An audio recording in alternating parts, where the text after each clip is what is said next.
Hi hello friends, welcome back to my channel. Friends, video ಪ್ರಾಚೀನ ಕವಿಗಳ ಒಂದು ಪರಿಚಯನ ನೋಡ್ತಾ ಹೋಗೋಣ. ಪ್ರಾಚೀನ ಕವಿಗಳು ಅಂತ ಹೇಳಿದಾಗ ಅಲ್ಲಿ ಕವಿರಾಜ ಮಾರ್ಗ ಕೃತಿಯ ಕರ್ತೃ ಆಗಿರ್ಬೋದು, ಅಥವಾ ಶಿವಕೋಟ್ಯಾಚಾರ್ಯರಾಗಿರ್ಬೋದು, ಅಥವಾ ನಾಗವರ್ಮ, ಈ ಥರ ಪಂಪ, ಪೊನ್ನ, ರನ್ನ, ಸೊ ಈ ಥರ ಕುಮಾರವ್ಯಾಸ ತುಂಬ ಜನ ಬರ್ತಾ ಹೋಗ್ತಾರೆ. ಸೊ ಅವರ ಒಂದು ಕಿರುಪರಿಚಯ ಅಥವಾ ಅವರ ಒಂದು ಕೃತಿಗಳು ಯಾವುದ್ಯಾವುದು, ಯಾವ ಒಂದು ಪ್ರಕಾರದಲ್ಲಿ ರಚನೆಯನ್ನು ಮಾಡಿರ್ತಕ್ಕಂಥದ್ದು, ಮತ್ತು ಅವರ ಒಂದು ಆಶ್ರಯದಾತರು ಯಾರು ಅಂತಕ್ಕಂಥದ್ದನ್ನು ನೋಡ್ತಾ ಹೋಗೋಣ. ಸೊ ಇಲ್ಲಿ ನಾವು ನೋಡ್ತಾ ಹೋದಾಗೆ ಫಸ್ಟ್ಗೆ ಬರ್ತಕ್ಕಂಥದ್ದು ದುರ್ವಿನೀತ 550 ಅಥವಾ 566 ಒಂದು ಆಸುಪಾಸಿನಲ್ಲಿ ಆ ಒಂದು ಅವಧಿಯಲ್ಲಿ ಕಂಡು ಬರ್ತಕ್ಕಂಥವ್ರು.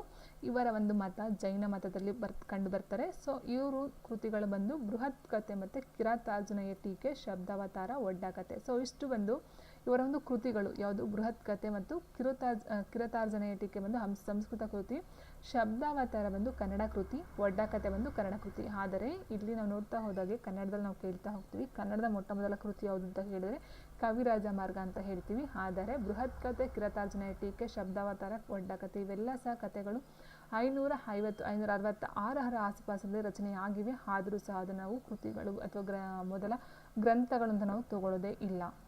ಓಕೆ, ಸೊ ಆದರೆ ಇವರ ಒಂದು ಕೃತಿಗಳನ್ನ ನೋಡ್ತಾ ಹೋದಾಗೆ ಬೃಹತ್ ಕಥೆ, ಕಿರಾತಾರ್ಜುನೀಯ ಟೀಕೆ, ಶಬ್ದಾವತಾರ, ಒಡ್ಡಕಥೆ ಬಂದು ದುರ್ವಿನೀತರ ರಚನೆ ಮಾಡಿರ್ತಕ್ಕಂಥ ಗ್ರಂಥಗಳಾಗಿರ್ತವೆ.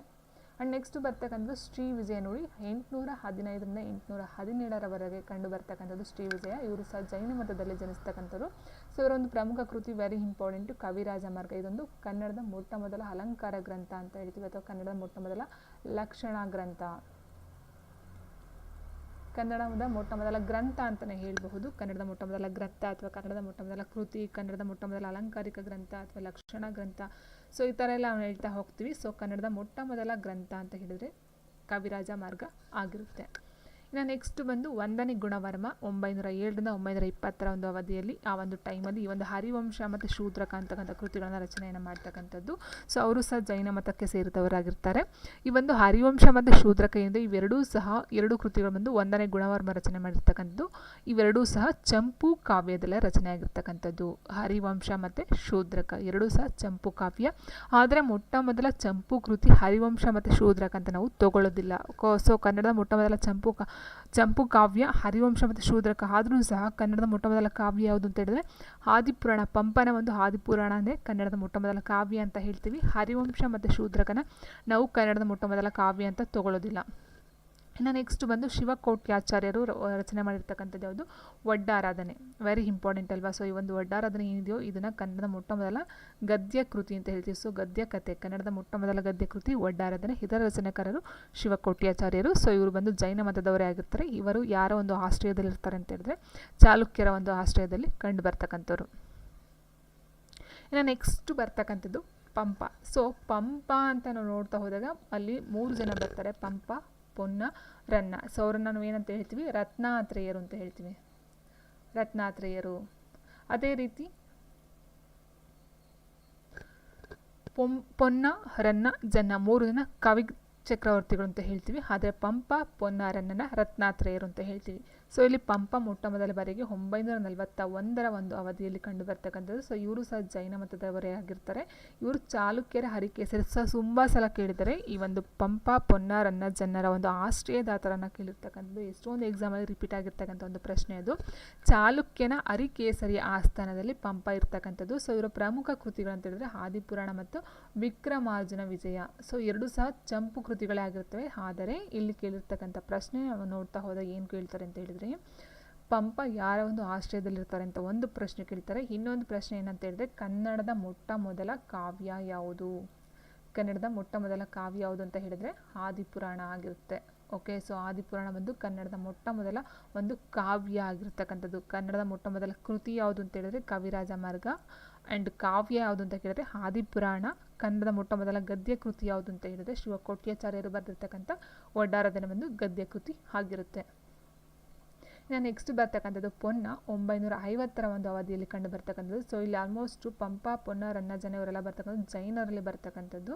ಸೊ ಇವರು ಯಾರ ಒಂದು ಆಸ್ಥಾನದಲ್ಲಿ ಇರ್ತಾರೆ ಅಂತ ಹೇಳಿದ್ರೆ ರಾಷ್ಟ್ರಕೂಟರ 3ನೇ ಕೃಷ್ಣನ ಒಂದು ಆಸ್ಥಾನದಲ್ಲಿ ಇರ್ತಕ್ಕಂಥದ್ದು ಪೊನ್ನ. ಇವರ ಪ್ರಮುಖ ಕೃತಿ ಅಂತ ಹೇಳಿದ್ರೆ ಶಾಂತಿ ಪುರಾಣ ಮತ್ತು ಭುವನೈಕ್ಯ ರಾಮಾಭ್ಯುದಯ.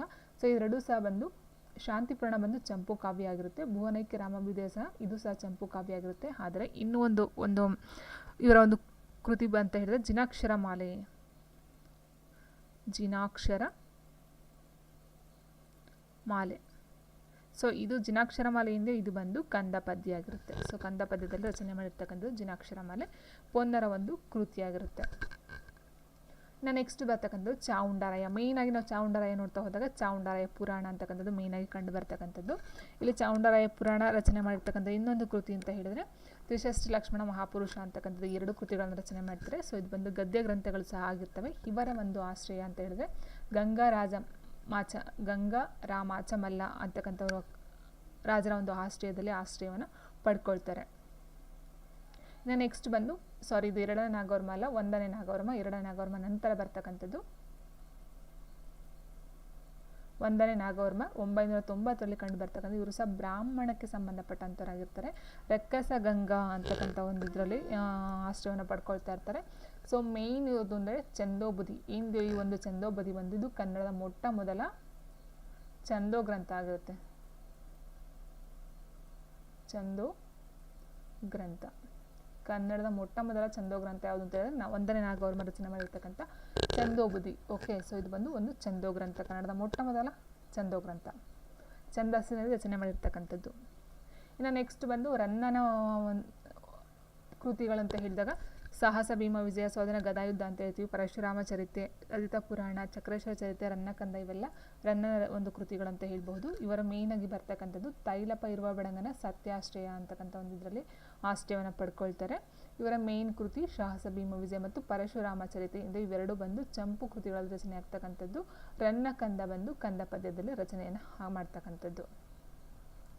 ಇನ್ನು next Durgasimha, very important. ದುರ್ಗಸಿಂಹನ Panchatantra ತುಂಬ ಇಂಪಾರ್ಟೆಂಟ್ ಅಲ್ವಾ. ಸೊ ಪಂಚತಂತ್ರ, ದುರ್ಗಸಿಂಹನ ಒಂದು ಪಂಚತಂತ್ರ ಇದು ಬಂದು ಲೋಕೋಪಕಾರಿ ಬಂದು ಕಂದ ಪದ್ಯದಲ್ಲಿ ಇರ್ತಕ್ಕಂಥ. ಪಂಚತಂತ್ರ ಬಂದು ವೃತ್ತ ಮತ್ತು ಚಂಪು ಕೃತಿ ಅಂತ ಹೇಳಿದ್ದಾರೆ. ಇಲ್ಲಿ ಜಗದೇಕ ಮಲ್ಲರವರ ಒಂದು ಆಶ್ರಯದಲ್ಲಿ ಬರ್ತಾರೆ ಇವರು.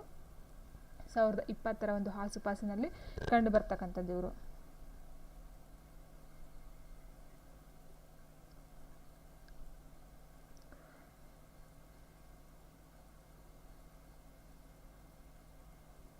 ನೆಕ್ಸ್ಟ್ ಬರ್ತಕ್ಕಂಥದ್ದು ಯಾರಂತ ನೋಡ್ತಾ ಹೋದಾಗ ಶಾಂತಿನಾಥ. ಸೊ 1070ರ ಒಂದು ಆಸುಪಾಸಿನಲ್ಲಿ ಬರ್ತಕ್ಕಂಥ. ಇವರು ಸಹ ಜೈನ ಮತದವರಾಗಿರ್ತಾರೆ. ಭುವನೈಕ್ಯ ಮಲ್ಲರವರ ಒಂದು ಆಶ್ರಯದಲ್ಲಿ ಇರ್ತಕ್ಕಂಥದ್ದು ಶಾಂತಿನಾಥ. ಸೊ ಸುಕುಮಾರ ಚರಿತ, ವೆರಿ ಇಂಪಾರ್ಟೆಂಟ್. ಇದು ಸಹ ಚಂಪು ಕೃತಿಯಾಗಿರುತ್ತೆ. ಸುಕುಮಾರ ಚರಿತ ಅಂತಕ್ಕಂಥ ಒಂದು ಕೃತಿಯನ್ನು ಶಾಂತಿನಾಥರವರು ರಚನೆಯನ್ನು ಮಾಡ್ತಕ್ಕಂಥದ್ದು. ಇನ್ನು ನೆಕ್ಸ್ಟ್ ಬಂದು ನಾಗವರ್ಮಾಚಾರ್ಯ 1070ರಲ್ಲಿ ಬರ್ತಕ್ಕಂಥದ್ದು. ಬ್ರಾಹ್ಮಣ ಒಂದು ಜಾತಿಗೆ ಸೇರ್ತಕ್ಕಂಥದ್ದು, ಬ್ರಾಹ್ಮಣರ ಒಂದು ಮತಕ್ಕೆ ಸೇರ್ತಕ್ಕಂಥದ್ದಾಗಿರುತ್ತೆ. ಇವರು ಸಹ ಭುವನೈಕ್ಯ ಮಲ್ಲ ಅಂತಕ್ಕಂಥ ಒಂದು ಆಶ್ರಯವನ್ನು ತಗೊಳ್ತಾ ಇರ್ತಾರೆ.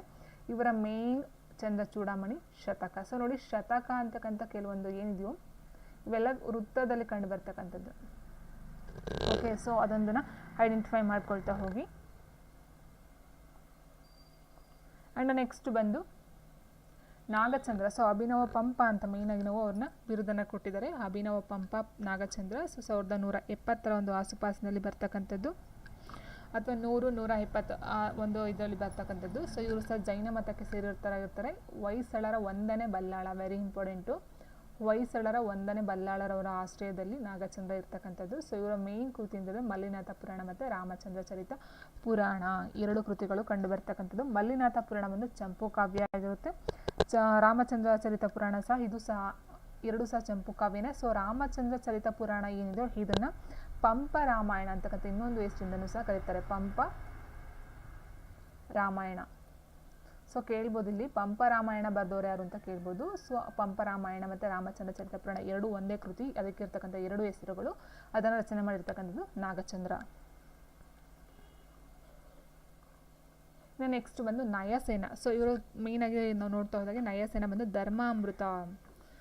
ಧರ್ಮಾಮೃತ ನಯಸೇನ ಕರ್ತೃ ಬಂದು ಧರ್ಮಾಮೃತ ಕರ್ತೃ ಬಂದು ನಯಸೇನ ಆಗಿರ್ತಾರೆ. ತುಂಬ ಇಂಪಾರ್ಟೆಂಟ್ ಕ್ವಶನ್ ಇದು ಸಹ, ನೋಡ್ಕೊಳ್ತಾ ಹೋಗಿ. ಇದು ಸಹ ಚಂಪು ಕೃತಿಯಲ್ಲಿ ಬರ್ತಕ್ಕಂಥದ್ದು, ಚಂಪು ಅಥವಾ ಗದ್ಯ ಪ್ರಕಾರ ಅಂತ ಹೇಳಬಹುದಾಗಿರುತ್ತೆ. ಇನ್ನು next very important Nemichandra. So Nemichandra ಸಹ ಏನಂತ ಹೇಳಿದರೆ ಇವರು ಬಂದು ತೀರ್ಥಂಕರಲ್ಲಿ ಒಬ್ಬರು. ಏನು ಜೈನ ತೀರ್ಥಂಕರು ಇರ್ತಾರೋ ಸೊ ಅದರ ನೇಮಿನಾಥ ಬಂದು 22ನೇ ತೀರ್ಥಂಕ ಆಗಿರ್ತಾರೆ. ಸೊ ಇವರು ಸಹ ತಮ್ಮ ಒಂದು ನೇಮಿನಾಥ ಪುರಾಣವನ್ನು ರಚನೆಯನ್ನು ಮಾಡ್ತಕ್ಕಂಥದ್ದು. ಇದು ಚಂಪು ಕೃತಿಯಲ್ಲಿ ಇರ್ತಕ್ಕಂಥದ್ದು.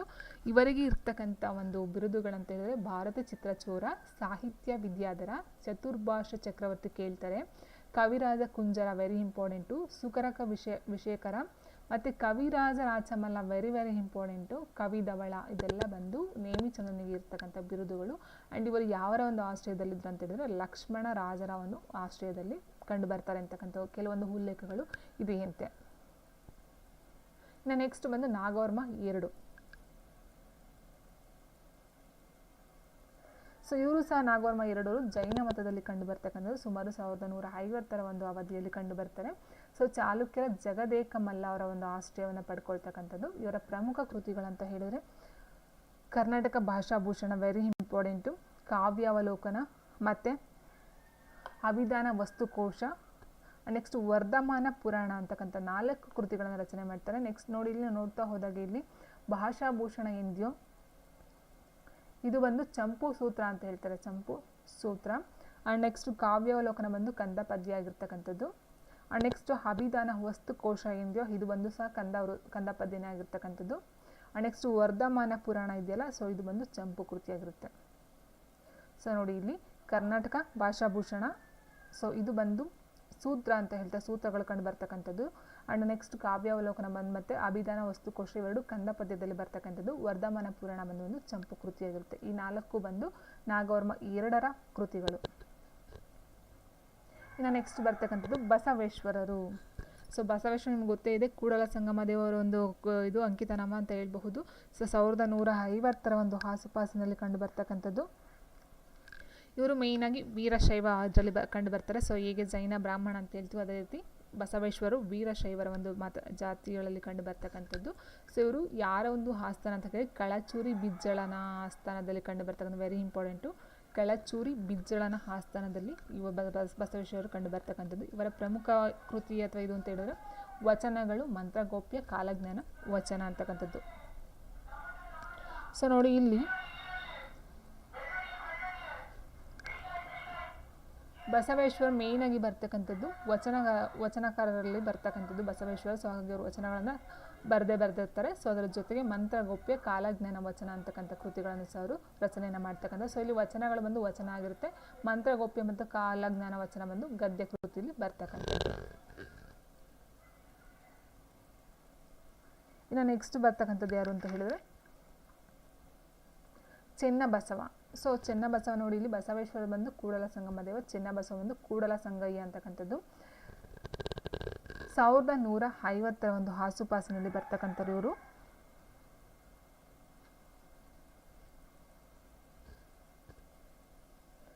ವೀರಶೈವ, ಸೊ ಇವರು ಸಹ ವೀರಶೈವ ಜಾತಿಯ ಮತಗಳಲ್ಲಿ ಬರ್ತಕ್ಕಂಥದ್ದು. ಸೊ ವಚನಗಳು ಮತ್ತು ಕರ್ಣ ಹಸುಗೆ ಮಿಷ್ಟಾರ್ಪಣ ಅಂತಕ್ಕಂಥ ಕೃತಿಗಳ ಅಥವಾ ವಚನಗಳನ್ನು ರಚನೆಯನ್ನು ಮಾಡ್ತಕ್ಕಂಥದ್ದಾಗಿರುತ್ತೆ.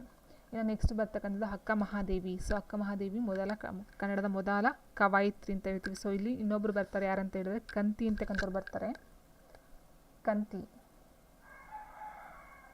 ಕಂತಿ ಬರ್ತಕ್ಕಂಥದ್ದು 1100 ಇದರಲ್ಲಿ ಬರ್ತಕ್ಕಂಥದ್ದು. ಸೊ ಇವರು ಏನಂತ ಹೇಳಿದ್ರೆ ಇವರು ಹೊಯ್ಸಳನ 1ನೇ ಬಲ್ಲಾಳನ ಒಂದು ಆಸ್ಥಾನದಲ್ಲಿ ಇರ್ತಾರೆ. ಆದರೆ ಇವರು ಕಂತಿ ಹಂಪನ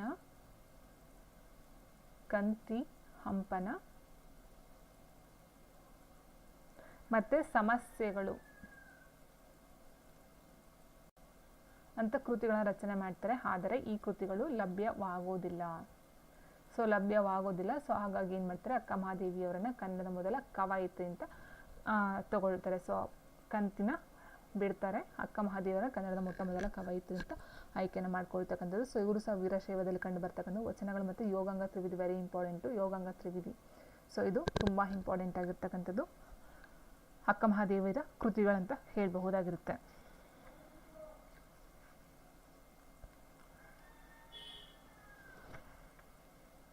ಅಂಡ್ ನೆಕ್ಸ್ಟ್ ಬರ್ತಕ್ಕಂಥದ್ದು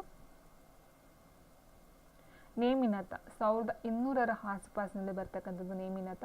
ಇವರು ಜೈನ ಮತಕ್ಕೆ ಸೇರಿದವರು. ಲಕ್ಷ್ಮೀಧರ ಅಂತಕ್ಕಂಥ ರಾಷ್ಟ್ರೀಯದಲ್ಲಿ ಇರ್ತಾರೆ. ಲೀಲಾವತಿ ಮತ್ತು ನೇಮಿನಾಥ ಪುರಾಣ ವೆರಿ ಇಂಪಾರ್ಟೆಂಟು, ಚಂಪು ಕೃತಿಯಲ್ಲಿ ರಚನೆಯನ್ನು ಮಾಡ್ತಕ್ಕಂಥದ್ದು. ಇನ್ನು ಕವಿಕಾಮ ಬಂದು ಶೃಂಗಾರ ರತ್ನಾಕರ ಅಂತಕ್ಕಂಥ ಕೃತಿಯನ್ನು ರಚನೆ ಮಾಡ್ತಾರೆ, ಇದು ಕಂದ ಪದ್ಯ ಆಗಿರುತ್ತೆ. And next Harihara very important, Harihara ಅರಗಳೆಯ ಕವಿ ಅಂತಲೇ ಹೇಳ್ತೀವಿ. ಹರಿಹರ ಬಂದು 1200 ಆಸುಪಾಸಿನಲ್ಲಿ ಕಂಡು ಬರ್ತಕ್ಕಂಥ ಗಿರಿಜಾ ಕಲ್ಯಾಣ, ಪಂಪಾ ಶತಕ, ರಕ್ಷಾ ಶತಕ, ಶಿವಗಣ ರಗಳೆಗಳು ಅಂತಕ್ಕಂಥ ಕೃತಿಗಳನ್ನು ರಚನೆಯನ್ನು ಮಾಡ್ತಕ್ಕಂಥದ್ದು.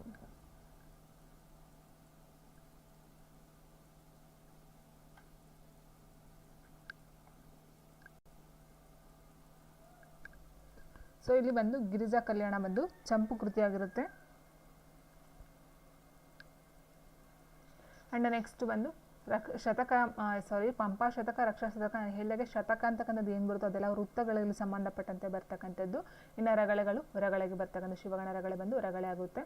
ಪಂಪಾ ಶತಕ, ರಕ್ಷಾ ಶತಕ ಬಂದು ವೃತ್ತ ಆಗುತ್ತೆ. ಗಿರಿಜಾ ಕಲ್ಯಾಣ ಬಂದು ಚಂಪು ಕೃತಿ ಆಗಿರುತ್ತೆ. ಇನ್ನು ನೆಕ್ಸ್ಟ್ ಬಂದು ರಾಘವಂಕ ನಾವು ಕೇಳಿರಬಹುದು. ರಾಘವಂಕ ಬಂದು ಷಟ್ಪದಿಯ ಬ್ರಹ್ಮ ಅಂತ ಹೇಳ್ತೀವಿ. ಸೊ ಹರಿಶ್ಚಂದ್ರ ಕಾವ್ಯ ಆಗಿರ್ಬೋದು, ಸಿದ್ದರಾಮ ಚರಿತೆ ಆಗಿರ್ಬೋದು, ಸೋಮನಾಥ ಚರಿತೆ ಆಗಿರ್ಬೋದು, ವೀರೇಶ್ವರ ಚರಿತೆ ಆಗಿರ್ಬೋದು, ಶರಭ ಚರಿತೆ ಆಗಿರ್ಬೋದು, ಮತ್ತು ಹರಿಹರ ಮಹತ್ವ ಅಂತಕ್ಕಂಥದ್ದು ಬರೀತಾರೆ. ಹರಿಶ್ಚಂದ್ರ ಕಾವ್ಯ, ಸಿದ್ದಾರಾಮ ಚರಿತೆ, ನೆಕ್ಸ್ಟು ಸೋಮನಾಥ ಚರಿತೆ, ವೀರೇಶ್ವರ ಚರಿತೆ ಬರೀತಾರೆ. ಮತ್ತು ಶರಭ ಚರಿತೆ.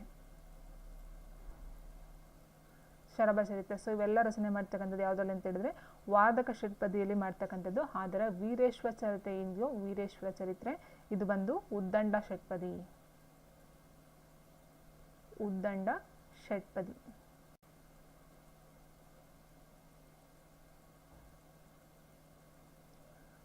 ಷಟ್ಪದಿಯಲ್ಲಿ ವೀರೇಶ್ವರ ಚರಿತೆಯನ್ನು ರಚನೆ ಮಾಡ್ತಾರೆ. ಇನ್ನು ಮಿಕ್ಕಿದಾಗಂಥದ್ದೆಲ್ಲ ವಾರ್ಧಕ ಷಟ್ಪದಿಯಲ್ಲಿ ಅವರು ರಚನೆಯನ್ನು ಮಾಡ್ತಕ್ಕಂಥದ್ದು.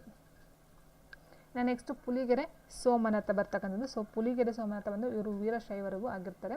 ಸೋಮೇಶ್ವರ ಶತಕ ಆಗಿರ್ಬೋದು, ಆ್ಯಂಡ್ ಪಂಪಾರತ್ನ, ಸದ್ಗುರು ರಗಳೆ, ಶರಣ ಬಸವ ರಗಳೆ, ಜಗನ್ನಾಥ ವಿಜಯ ಇವೆಲ್ಲ ಬರ್ತಕ್ಕಂಥದ್ದು ಪುಲಿಗೆರೆ ಸೋಮನಾಥ ರಚನೆ ಮಾಡಿರ್ತಕ್ಕಂಥದ್ದು. ಸೊ ಇಲ್ಲಿ ನಾನು ಮೇಯ್ನಾಗಿ ನೋಡ್ತಾ ಹೋದಾಗ ಸೋಮೇಶ್ವರ ಶತಕ ಏನಿದೆ ಸೊ ಇದು ಬಂದು ವೃತ್ತದಲ್ಲಿ ರಚನೆ ಮಾಡಿರ್ತಕ್ಕಂಥದ್ದು. ಇನ್ನು ಬಂದು ಪಂಪಾರತ್ನ ಬಂದು ಅದು ಸಹ ವೃತ್ತಕ್ಕೆ ಬರ್ತಕ್ಕಂಥದ್ದು. ಪಂಪಾರತ್ನ ಬಂದು ವೃತ್ತ ಆಗಿರುತ್ತೆ. ಆ್ಯಂಡ್ ನೆಕ್ಸ್ಟ್ ಬಂದು ಸದ್ಗುರು ರಗಳೆ ಏನಿದೆ ಸದ್ಗುರು ರಗಳೆ ಬಂದಿದ್ದು ರಗಳೆಯಲ್ಲಿ ರಚನೆ ಮಾಡ್ತಕ್ಕಂಥದ್ದು. ಇನ್ನು ಶರಣ ಬಸವ ರಗಳೆ ಬಂದು ಅದು ರಗಳೆಯಲ್ಲಿ ಬರ್ತಕ್ಕಂಥದ್ದು. ಇನ್ನು ಜಗನ್ನಾಥ ವಿಜಯ ಅಂತಕ್ಕಂಥದ್ದು ಏನಿದೆಯೋ ಸೊ ಇದು ಬಂದು ವಚನ ಪ್ರಕಾರಕ್ಕೆ ಬರ್ತಕ್ಕಂಥದ್ದಾಗಿರುತ್ತೆ. ಇನ್ನು ನೆಕ್ಸ್ಟ್ ಬರ್ತಕ್ಕಂಥದ್ದು ಜನ್ನ. ಸೊ ಜನ್ನ 1225 ಆಸುಪಾಸಿನಲ್ಲಿ ಬರ್ತಕ್ಕಂಥ ಇವರು ಜೈನ ಧರ್ಮಕ್ಕೆ ಸೇರಿರ್ತಕ್ಕಂಥರಾಗಿರ್ತಾರೆ. ಇವರು ಯಾರೋ ಒಂದು ಆಸ್ಥಾನದಲ್ಲಿದ್ದರು ಅಂತ ಹೇಳಿದ್ರೆ ಜನ್ನ ಬಂದು ವೀರ ಬಲ್ಲಾಳ, ವೆರಿ ಇಂಪಾರ್ಟೆಂಟ್. ಇದು ಬಂದು ವೀರ ಬಲ್ಲಾಳ ಒಂದು ಆಶ್ರಯದಲ್ಲಿ ಇರ್ತಕ್ಕಂಥದ್ದು. ಅನಂತನಾಥ ಪುರಾಣ ಮತ್ತು ಯಶೋಧರ ಚರಿತೆ ವೆರಿ ಇಂಪಾರ್ಟೆಂಟು. ಯಶೋಧರ ಚರಿತೆ ಸೊ ಯಾರು ಬರ್ತಿದ್ದಂತ ತುಂಬ ಸಲ ಕೇಳಿರ್ತಕ್ಕಂಥ ಒಂದು ಪ್ರಶ್ನೆ. ಯಶೋಧರ ಚರಿತೆ ಮತ್ತು ಅನಂತನಾಥ ಪುರಾಣ ಎರಡೂ ಸಹ ತುಂಬ ಇಂಪಾರ್ಟೆಂಟು. ಈ ಒಂದು ಯಶೋಧರ ಚರಿತೆ ಬಂದು ಕಂದ ಪದ್ಯ ಆಗಿರುತ್ತೆ. ಅನಂತನಾಥ ಪುರಾಣ ಬಂದು ಚಂಪು ಕೃತಿ ಆಗಿರುತ್ತೆ.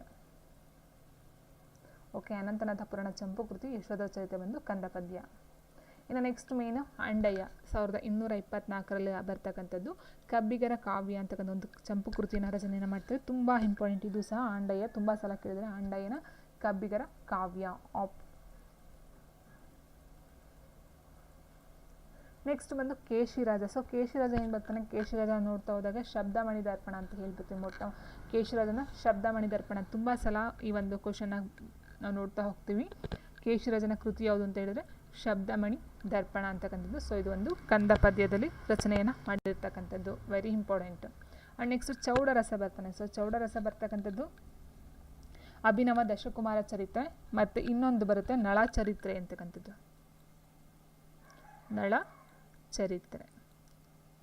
ಸೊ ನಳ ಚರಿತ್ರೆ ನೀವು ಕೇಳಿರ್ಬೋದು, ಕನಕದಾಸರ ಒಂದು ಕೃತಿಲೂ ಬರುತ್ತೆ. ಆ್ಯಂಡ್ ಚೌಡರಸ ಅವರ ಒಂದು ಕೃತಿಲೂ ಸಹ ಬರುತ್ತೆ ನಳ ಚರಿತ್ರೆ ಮತ್ತು ಅಭಿನವ ದಶಕುಮಾರ ಚರಿತ್ರೆ. ಇದು ಬಂದು ಚಂಪು ಕೃತಿಗಳಾಗಿರುತ್ತೆ. ಇನ್ನು ನೆಕ್ಸ್ಟ್ ಬಂದು ಕುಮಾರವ್ಯಾಸ, ವೆರಿ ಇಂಪಾರ್ಟೆಂಟ್, ನಮ್ಗೆ ಗೊತ್ತಿರ್ತಕ್ಕಂಥದ್ದೇ ಅಲ್ವಾ. ಸೊ ಕುಮಾರವ್ಯಾಸ ಬಂದು ಕರ್ನಾಟಕ ಭಾರತ ಕಥಾಮಂಜರಿ ಅಂತಕ್ಕಂಥ ಒಂದು ಕೃತಿಯನ್ನು ಭಾಮಿನಿ ಷಟ್ಪದಿಯಲ್ಲಿ ರಚನೆಯನ್ನು ಮಾಡ್ತಕ್ಕಂಥದ್ದು ಕುಮಾರವ್ಯಾಸ ಆಗಿರ್ತಕ್ಕಂಥದ್ದು. Very very important. ತುಂಬ ಸಲ ಈ ಒಂದು ಪ್ರಶ್ನೆಯನ್ನು ಕೇಳಿರ್ತಕ್ಕಂಥದ್ದು. ಆ್ಯಂಡ್ ನೆಕ್ಸ್ಟ್ ಇದರಲ್ಲಿ ಬರ್ತಕ್ಕಂಥದ್ದು ಭಾಸ್ಕರ. ಸೊ ಭಾಸ್ಕರ ಅಂತ ಹೇಳಿದಾಗ 1425 ಜೇವಂದರಿ ಚರಿತೆ ಭಾಮಿನಿ ಷಟ್ಪದಿಯಲ್ಲಿ ರಚನೆ ಮಾಡ್ತಕ್ಕಂಥದ್ದು. ಲಕ್ಷ್ಮಣ ದಂಡೇಶ ಬಂದು ಜೀವತತ್ವ ಚಿಂತಾಮಣಿ ಅಂತಕ್ಕಂಥ ಒಂದು ಕೃತಿಯನ್ನು ರಚನೆ ಮಾಡ್ತಾರೆ ವಾರ್ಧಕ ಷಟ್ಪದಿಯಲ್ಲಿ. ವೆರಿ ಇಂಪಾರ್ಟೆಂಟ್ ಇದು ಸಹ. ಜೀವತತ್ವ ಚಿಂತಾಮಣಿ ಲಕ್ಷ್ಮಣ ದಂಡೇಶರವರ ಒಂದು ಕೃತಿ. ಇವರು ಪ್ರೌಢದೇವರಾಯನ ಆಸ್ಥಾನದಲ್ಲಿ ಇರ್ತಾರೆ. ನೆಕ್ಸ್ಟ್ ಕುಮಾರ ವಾಲ್ಮೀಕಿ. ಸೊ 1450ರಲ್ಲಿ ಕಂಡು ಬರ್ತಕ್ಕಂಥದ್ದು ತೊರವೆ ರಾಮಾಯಣ ಮತ್ತು ಐರಾವಣನ ಕಾಳಗ. ಸೊ ಇದು ಮೈರಾವಣ ಕಾಳಗ ಅಂತ ಕೆಲವೊಂದು ಟೈಮ್ ಬರುತ್ತೆ, ಐರಾವಣನ ಕಾಳಗ ಅಂತಲೂ ಹೇಳ್ತಾರೆ. ಸೊ ಭಾಮಿನಿ ಷಟ್ಪದಿಯಲ್ಲಿ ರಚನೆ ಮಾಡ್ತಕ್ಕಂಥ ತೊರವೆ ರಾಮಾಯಣ ಮತ್ತು ಐರಾವಣನ ಕಾಳಗ. ಇವರಿಗಿರ್ತಕ್ಕಂಥ ಪ್ರಮುಖ ಬಿರುದು ಅಂತ ಹೇಳಿದ್ರೆ ಕವಿರಾಜ ಹಂಸ ಅಂತ ಹೇಳ್ತಾರೆ. ಕುಮಾರ ವಾಲ್ಮೀಕಿಗೆ ಕವಿರಾಜ ಹಂಸ ಅಂತಕ್ಕಂಥ ಒಂದು ಬಿರುದು ಸಹ ಇದೆ. ಇನ್ನು ನಿಜ ಗುಣ ಬಂದು 1500ರಲ್ಲಿ ಕಂಡು ಬರ್ತಕ್ಕಂಥದ್ದು, ವೀರಶೈವ ಒಂದು ಮತದಲ್ಲಿ ಕಂಡು ಬರ್ತಕ್ಕಂಥದ್ದು. ಸೊ ಇವರ ಕೃತಿಗಳು ಅಂತ ಹೇಳಿದ್ರೆ ಅನುಭವ ಸಾರ, 63 ಬೋಧೆ, ವಿವೇಕ ಚಿಂತಾಮಣಿ, ಕೈವಲ್ಯ ಪದ್ಧತಿ ಅಂತಕ್ಕಂಥದ್ದು ಇವರ ಒಂದು ಪ್ರಮುಖ ಕೃತಿಗಳು. ಸೊ ಇವರು ಸಹ ಮೇಯ್ನಾಗಿ ತ್ರಿಪದಿಯನ್ನು ರಚನೆ ಮಾಡ್ತಕ್ಕಂಥದ್ದಾಗಿರುತ್ತೆ. ನೆಕ್ಸ್ಟು ಶಿವಯೋಗಿ ಬಂದು ನಂಜರಾಜನ ಒಂದು ಆಶ್ರಯದಲ್ಲಿರ್ತಕ್ಕಂಥದ್ದು, ಕುಮಾರರಾಮನ ಸಾಂಗತ್ಯ ಅಂತ ಒಂದು ಕೃತಿನ ರಚನೆ ಮಾಡ್ತಾರೆ. ಸೊ ಅದು ಮೇಯ್ನಾಗಿ ಅದರ ಹೆಸರೇ ಹೇಳುವಂತೆ ಅದು ಒಂದು ಸಾಂಗತ್ಯ ಕೃತಿನೂ ಸಹ ಆಗಿರುತ್ತೆ. ಇನ್ನು ನೆಕ್ಸ್ಟ್ ಬಂದು ನಂಜುಂಡ ಬಂದು 1525ರಲ್ಲಿ ಕೀರ್ತನೆಗಳನ್ನು ರಚನೆಯನ್ನು ಮಾಡ್ತಕ್ಕಂಥದ್ದು.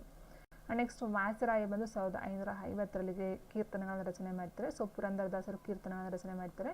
ನೆಕ್ಸ್ಟ್ ಕನಕದಾಸರು 1500ರಲ್ಲಿ ಬರ್ತಾರೆ, ಶ್ರೀಕೃಷ್ಣ ದೇವರಾಯನ ಆಸ್ಥಾನದಲ್ಲಿ ಇರ್ತಕ್ಕಂಥದ್ದು. ಸೊ ಇಲ್ಲಿ ಮೇಯ್ನಾಗಿ ಕುರುಬ ಜನಾಂಗಕ್ಕೆ ಸೇರಿರ್ತಕ್ಕಂಥದ್ದು. ನೆಕ್ಸ್ಟ್ ಮೋಹನ ತರಂಗಿಣಿ, ರಾಮಾಧ್ಯನ ಚರಿತೆ, ನಳಚರಿತೆ. ಸೊ ಇಲ್ಲಿ ಮೇಯ್ನು ಒಂದು ಕ್ವಶನ್ ಕೇಳಿದ್ರೆ ಏನಂತ ಹೇಳಿದ್ರೆ, ಕೀರ್ತನೆಗಳನ್ನು ಬಿಟ್ಟು ಇತರ ಕೃತಿಗಳನ್ನು ರಚನೆ ಮಾಡಿರ್ತಕ್ಕಂಥ ದಾಸ ಸಾಹಿತ್ಯಗಳಲ್ಲಿ ಯಾರು ಅಂತ ಕೇಳಿದರು. ಸೊ ದಾಸರುಗಳು ಏನು ಬರ್ತಾರೋ ಸೊ ಅದರಲ್ಲಿ ಕೃತಿಗಳನ್ನು ರಚನೆ ಮಾಡಿದವರು ಯಾರು ಅಂತ ಕೇಳಿದ್ರು. ವ್ಯಾಸರಾಯರಾಗಲಿ ಪುರಂದರದಾಸರಾಗಲಿ ಯಾವುದೇ ಒಂದು ಕೃತಿಗಳನ್ನು ರಚನೆ ಮಾಡಿಲ್ಲ, ಅವರು ಜಸ್ಟ್ ಕೀರ್ತನೆಗಳನ್ನು ರಚನೆ ಮಾಡಿರ್ತಕ್ಕಂಥದ್ದು. ಬಟ್ ಕನಕದಾಸರೊಬ್ಬರೇ ಈ ಒಂದು ಕೃತಿಗಳನ್ನು ರಚನೆ ಮಾಡಿರ್ತಕ್ಕಂಥದ್ದು. ಅದರಲ್ಲೂ ಮೋಹನ ತರಂಗಿಣಿ, ರಾಮಾಧ್ಯನ ಚರಿತೆ, ನಳಚರಿತೆ. ಮುಖ್ಯವಾಗಿ ಬರ್ತಕ್ಕಂಥದ್ದು ಲಕ್ಷ್ಮೀಶ. ಸೊ ಲಕ್ಷ್ಮೀಶ 1550ರ ಆಸ್ಪಾಸಿಂದ ಬರ್ತಕ್ಕಂಥ ಇವರು ಬ್ರಾಹ್ಮಣ ಅಥವಾ ಬ್ರಾಹ್ಮಣ ಒಂದು ಮತಕ್ಕೆ ಸೇರಿರ್ತಕ್ಕಂಥ, ಜಾತಿಗೆ ಸೇರಿರ್ತಕ್ಕಂಥ ಅಂತ ಹೇಳ್ಬೋದು. ಸೊ ಇವರ ಮೇಯ್ನ್ ಪ್ರಮುಖ ಕೃತಿ ಅಂತ ಹೇಳಿದ್ರೆ ಜೈಮಿನಿ ಭಾರತ. ಸೊ ಇದು ವಾರ್ಧಕ ಷಟ್ಪದಿಯಲ್ಲಿ ರಚನೆ ಆಗಿರ್ತಕ್ಕಂಥದ್ದು, ತುಂಬ ಸಾರ ಕೇಳಿರ್ತಕ್ಕಂಥದ್ದು. ಲಕ್ಷ್ಮೀಶನ ಬರೆದಿರ್ತಕ್ಕಂಥ ಜೈಮಿನಿ ಭಾರತ ಬಂದು ವಾರ್ಧಕ ಷಟ್ಪದಿಯಲ್ಲಿ ರಚನೆಯಾಗಿದೆ. ಇನ್ನು ಇದಕ್ಕಿಂತ ತುಂಬ ಇಂಪಾರ್ಟೆಂಟು ರತ್ನಾಕರ ವರ್ಣಿಯವರದು ಭರತೇಶ ವೈಭವ ಮತ್ತು ತ್ರಿಲೋಕ ಶತಕ ಅಂತಕ್ಕಂಥ. ಸೊ ಭರತೇಶ ವೈಭವ ಒಂದು ಸಾಂಗತ್ಯ ಕೃತಿ, ತ್ರಿಲೋಕ ಶತಕ ಬಂದು ಕಂದಪದ್ಯ ಆಗಿರುತ್ತೆ.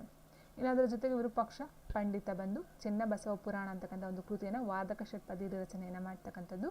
ಅಂಡ್ ಚಿಕ್ಕ ದೇವರಾಜ ಅಂತಕ್ಕಂಥವ್ರು ಏನು ಮಾಡ್ತಾರೆ, ಚಿಕ್ಕರಾಜ ಭಿನ್ನಪ್ಪ. ಸೊ ಇದು ಚಿಕ್ಕದೇವರಾಜ ಒಡೆಯರ್ ಅಂತಲೇ ಹೇಳ್ಬಹುದು. ಚಿಕ್ಕರಾಜ ಭಿನ್ನಪ್ಪ, ಗೀತ ಗೋಪಾಲ, ಭಾಗವತ, ಭಾರತ, ಶೇಷದ ಮರ ಅಂತಕ್ಕಂಥ ಕೃತಿಗಳನ್ನು ರಚನೆ ಮಾಡ್ತಕ್ಕಂಥದ್ದು. ಚಿಕ್ಕದೇವರಾಜ ಭಿನ್ನಪ್ಪ, ಗೀತ ಗೋಪಾಲ, ಭಾಗವತ, ಶೇಷದ ಮರ ಮತ್ತು ಭಾರತ ಅಂತಕ್ಕಂಥ ಕೃತಿಗಳನ್ನು ರಚನೆ ಮಾಡ್ತಾರೆ. ಸೊ ಇಲ್ಲಿ ಭಾರತ ಅಂತಕ್ಕಂಥದ್ದು ಟೀಕೆ ಆಗಿರುತ್ತೆ.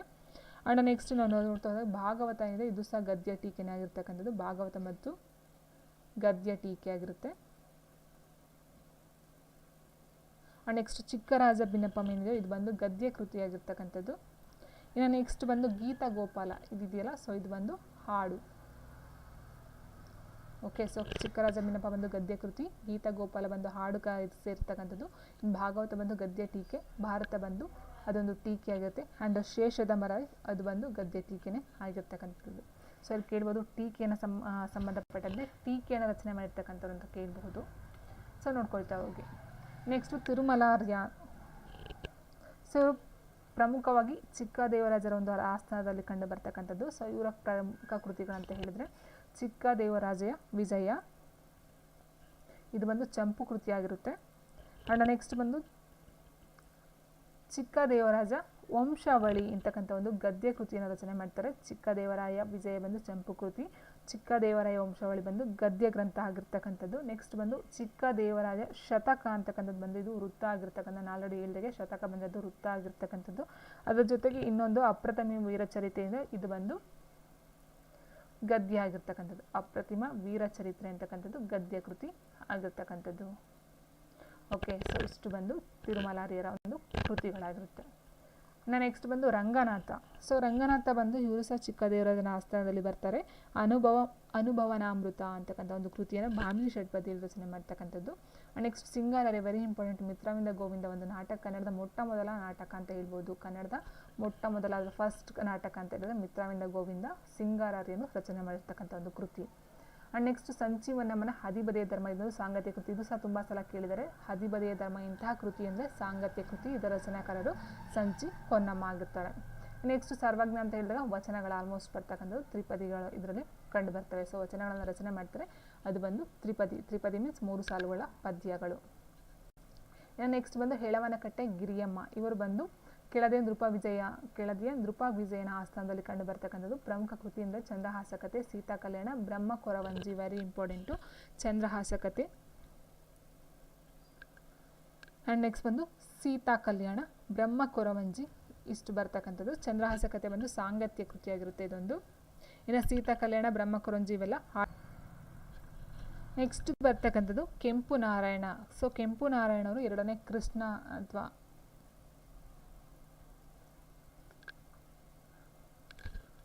ರಾಜವಂಶಿ ಅಂತ ಹೇಳ್ಬೋದು, ಅಥವಾ ಎರಡನೇ ಕೃಷ್ಣನ ಒಂದು ಆಸ್ಥಾನದಲ್ಲಿ ಕಂಡು ಬರ್ತಕ್ಕಂಥದ್ದು. ಸೊ ಇವರ ಒಂದು ಪ್ರಮುಖ ಕೃತಿ ಅಂತ ಹೇಳಿದ್ರೆ ಮುದ್ರಾ ಮಂಜೂಷ, ಇದೊಂದು ಗದ್ಯ ಕೃತಿ ಆಗಿರುತ್ತೆ. ಇನ್ನು ನೆಕ್ಸ್ಟ್ ಅಳಿಯ ಲಿಂಗರಾಜ ಅಂತ ಹೇಳಿದ್ರೆ ಇವ್ರು ಬಂದು 1850ರಲ್ಲಿ ಕಂಡು ಬರ್ತಕ್ಕಂಥದ್ದು. ಸೊ ಇವ್ರು ಬಂದು ಅಂಗದ ಸಂಧಾನ ಅಂತಕ್ಕಂಥ ಕೃತಿಯನ್ನು ರಚನೆ ಮಾಡ್ತಾರೆ. ಅಂಗದ ಸಂಧಾನ ಇದು ಬಂದು ಸಾಂಗತ್ಯ ಕೃತಿ ಆಗಿರುತ್ತೆ. ನೆಕ್ಸ್ಟ್ ನಂದಳಿಕೆ ಲಕ್ಷ್ಮೀನಾರಾಯಣಪ್ಪ ಅಥವಾ ಮುದ್ದಣ ಅಂತ ಹೇಳ್ತೀವಿ, ಮುಂಗೋಳಿ, ನವೋದಯದ ಮುಂಗೋಳಿ ಅಂತ ಸಹ ಹೇಳ್ತಾ ಹೋಗ್ತೀವಿ, ಮುದ್ದಣ್ಣ ಅಂತ ಹೇಳ್ತೀವಿ. ನಂದಳಿಕೆ ಲಕ್ಷ್ಮೀನಾರಾಯಣಪ್ಪ 1900ರಲ್ಲಿ ಕಂಡು ಬರ್ತಾರೆ. ಸೊ ಇವರು ರಾಮ ಪಟ್ಟಾಭಿಷೇಕ ಮತ್ತು ಅದ್ಭುತ ರಾಮಾಯಣ ಬರೀತಾರೆ. ಅಂಡ್ ನೆಕ್ಸ್ಟ್ ಬಂದೇನು ರಾಮಾಶ್ವಮೇಧ ಅಂತಕ್ಕಂಥ ಕೃತಿಗಳನ್ನು ರಚನೆ ಮಾಡ್ತಾರೆ. ಸೊ ಇಲ್ಲಿ ರಾಮ ಪಟ್ಟಾಭಿಷೇಕ ಏನಿದೆ ಇದು ಬಂದು ವಾರ್ಧಕ ಷಟ್ಪದಿಯಲ್ಲಿ ಇರ್ತಕ್ಕಂಥದ್ದು. ಆ್ಯಂಡ್ ನೆಕ್ಸ್ಟ್ ಅದ್ಭುತ ರಾಮಾಯಣ ಬಂದು ಇದು ಗದ್ಯ ಕೃತಿಯಾಗಿರುತ್ತೆ. ಆ್ಯಂಡ್ ನೆಕ್ಸ್ಟ್ ರಾಮಾಶ್ವಮೇಧ ಇದು ಸಹ ಗದ್ಯ ಕೃತಿನೇ ಆಗಿರ್ತಕ್ಕಂಥದ್ದು. ಸೊ ರಾಮ ಪಟ್ಟಾಭಿಷೇಕ ಬಂದು ವಾರ್ಧಕ ಷಟ್ಪದಿ, ಅದ್ಭುತ ರಾಮಾಯಣ ಮತ್ತು ರಾಮಾಶ್ವಮೇಧ ಬಂದು ಗದ್ಯ ಕೃತಿಗಳು